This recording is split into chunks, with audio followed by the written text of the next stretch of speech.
Hello students, आज हम पढ़ेंगे 7th क्लास की इंग्लिश का फर्स्ट चैप्टर जिसका नेम था 3 क्वेश्चन।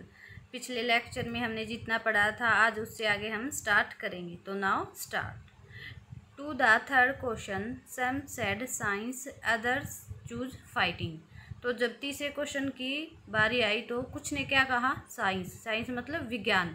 तो कुछ ने कहा कि राजा को विज्ञान का यूज करना चाहिए। अदर चूज फाइटिंग, कुछ लोगों ने कहा कि राजा को युद्ध को चुनना चाहिए। And yet others religions worship, और रिलीजियन वर्शिप होता है जो धार्मिक पूजा पाठ होते हैं। तो कुछ लोगों ने क्या कहा कि राजा को धार्मिक चीज़ें करनी चाहिए, पूजा पाठ करना चाहिए।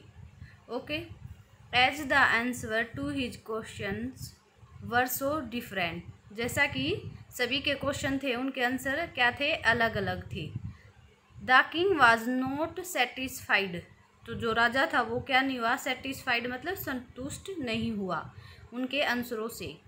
And gave no reward, reward meaning होता है इनाम, तो राजा ने किसी को इनाम नहीं दिया। Okay, instead he decided to seek the advice of a certain hermit. Decide किया मतलब निर्णय लिया, एडवाइस करना मतलब सलाह, और हैमिट का मीनिंग होता है जो साधु होते हैं वो। तो राजा ने इन सब के आंसर और किसी की सलाह लेने की बजाय क्या किया? जो साधु है उसकी सलाह लेने का निर्णय किया। Who was widely known for his wisdom, widely का मतलब होता है दूर दूर तक, और विजडम होता है जो बुद्धिमान या ज्ञानी लोग होते हैं वो। तो जो साधु था उसकी बुद्धिमत्ता क्या थी? दूर दूर तक फैली हुई थी, मतलब वो हर जगह पे क्या था? फेमस था। मतलब the hermit lived in a wood which he never left. Wood होता है जंगल, तो जो हैमिट था, जो साधु था, वो कहाँ रहता था? जंगल में। ही नेवर लेफ्ट, जो उसने कभी नहीं छोड़ा, इसका मतलब वो हमेशा जंगल में ही रहता था। He saw no one but simple people and so the king put on ordinary clothes, तो इसलिए उसने वहाँ पर सिंपल लोगों को के सिवा किसी को नहीं देखा। जो साधु था उसने उस जंगल में सिंपल लोगों के सिवा किसी को नहीं देखा, इसलिए जो राजा था उसने क्या किया? सिंपल कपड़े पहने। ऑर्डिनरी मतलब सिंपल, ठीक है। Before he reached the hermit's hut the king left his horse with his bodyguard and went on alone. Reach का मतलब होता है पहुंचना, हैट का मीनिंग होता है जो कुटिया होती है वो, और बॉडीगार्ड होता है जो राजा के रक्षक थे वो। अलोन मतलब अकेला। तो उस कुटिया में पहुंचने से पहले राजा ने जो अपना घोड़ा था वो किसके पास छोड़ दिया? अपने रक्षकों के पास, ठीक है, और वहाँ अकेला चला गया। यहाँ तक समझ आया? आगे देखो। As the king come near the hermit's hut, जैसे ही राजा है वो जो साधु की कुटिया के पास आया। He saw the hermit digging the ground in the front of his hut, तो उसने देखा कि जो साधु है वो अपनी कुटिया के सामने क्या कर रहा है? जमीन खोद रहा है, ठीक है। ही greeted the king and continued digging. Greeted होता है मतलब स्वागत करना किसी का, तो जो साधु था उसने राजा का स्वागत किया, और कंटिन्यू मतलब लगातार, डिगिंग मतलब खोदना, और जो खोदना था वो जारी रखा, मतलब वो खोदता रहा। The hermit was old and weak, जो हैमिट था, साधु था, वो क्या था? बूढ़ा और कमज़ोर। एंड एज ही वर्कड, क्योंकि वह जैसे कि वह काम कर रहा था। ही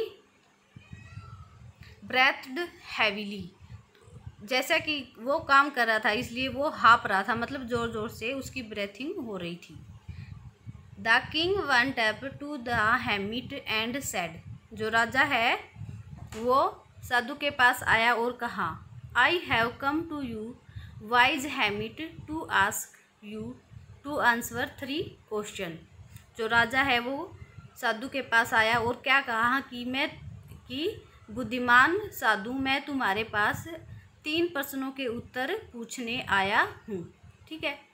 how can I learn to do the right thing at the right time. तो पहला क्वेश्चन है वो उसको बताता है राजा साधु को कि सही कार्य वह सही समय पर कैसे करना सीख सकता है।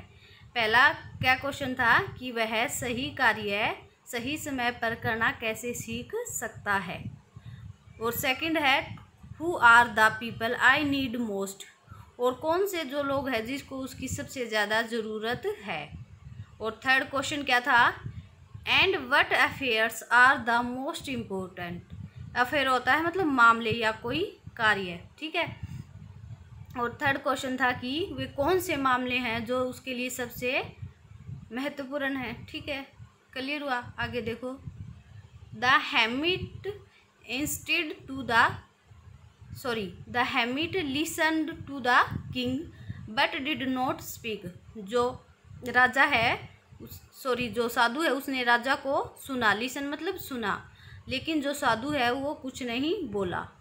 ही वेंट ऑन डिगिंग, उसने जो ज़मीन खोद रहा था वह उसने खोदना जारी रखा, मतलब खोदता रहा ज़मीन को।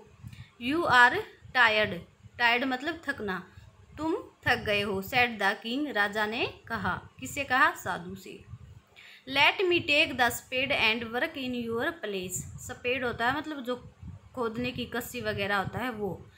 लेट मतलब देना। तो उसने क्या कहा कि जो ये कस्सी है वो मुझे दे दो और अपनी जगह मुझे काम करने दो, ठीक है। Thanks said the hermit giving the king his spade. धन्यवाद, जो साधु है उसने वो कसी राजा को देते हुए कहा। Then he sat down on the ground, और फिर वह नीचे ज़मीन पर बैठ गया। आज के लिए इतना काफ़ी रहेगा, और सभी स्टूडेंट्स को जितना आज हमने पढ़ा है उसकी हिंदी और इंग्लिश दोनों क्या करना है, कॉपी में राइट डाउन करोगे अच्छे से, साफ साफ राइटिंग में, ठीक है। Okay, thank you.